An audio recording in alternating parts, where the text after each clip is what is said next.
Hello student, মই আজি এটা ইম্পৰ্টেণ্ট টপিকৰ বিষয়ে আলোচনা কৰিম। তো টপিকটো হ'ল পৰিস্তম্ভ কি? দ্বিবীজপত্ৰী উদ্ভিদৰ কাণ্ডত পৰিস্তম্ভ কিদৰে গঠন হয়? তো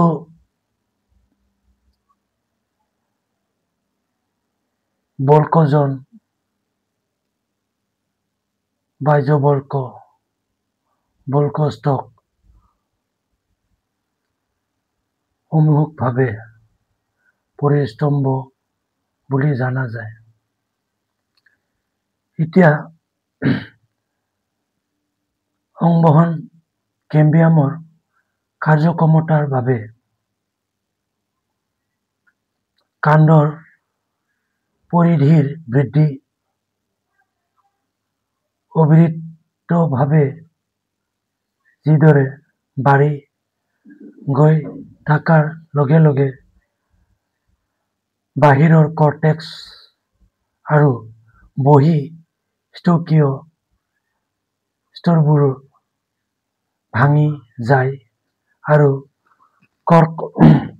কেম্বিয়াম বা বল্কজনৰ দ্বাৰা সলনি হয়। এতিয়া এনচাৰটো ধুনীয়াকৈ লিখি লোৱা।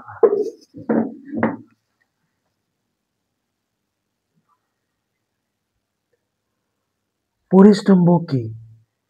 দ্বিবীজপত্ৰী উদ্ভিদৰ কাণ্ডত পৰিস্তম্ভ কিদৰে গঠিত হয়?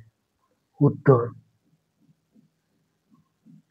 বল্কজন, বাহ্যবল্ক, বল্কষ্টক সামূহিকভাৱে পৰিধান বা পৰিস্তম্ভ বোলা জনা যায়।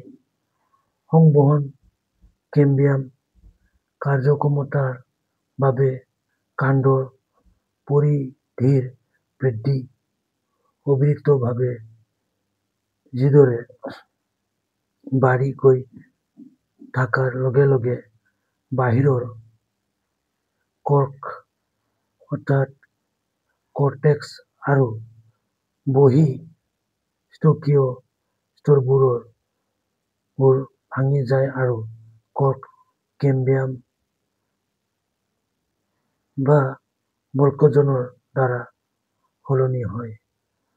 বল্কজন দুয়োফালে কোষ কাটি পেলাই বাহিৰৰ কোষবোৰ